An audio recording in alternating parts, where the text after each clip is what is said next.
عزیز، ترمذی شریف کی روایت ہے کہ حضرت سیدنا علی المرتضیٰ رضی اللہ تعالی عنہ نے حضور نبی پاک صلی اللہ علیہ وسلم سے عرض کیا کہ یا رسول اللہ، مجھ پہ قرض آ گیا ہے، یعنی قرض چڑھ گیا ہے اور میں بہت پریشان ہوں۔ تو نبی علیہ الصلوۃ والسلام نے ان کو فرمایا کہ علی، آپ کو میں چند ایسے کلمات بتاتا ہوں، وہ کلمات اپنی زبان پہ لے آؤ، یعنی ان کا وظیفہ کر لو۔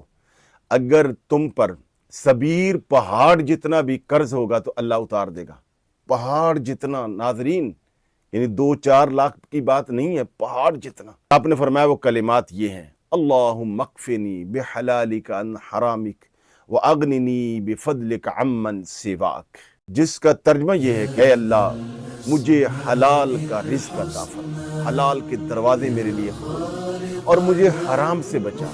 اے اللہ، مجھے اپنا فقیر رکھ، یعنی اپنا محتاج رکھ، اور کسی کا محتاج نہ کر، میری غیب سے مدد۔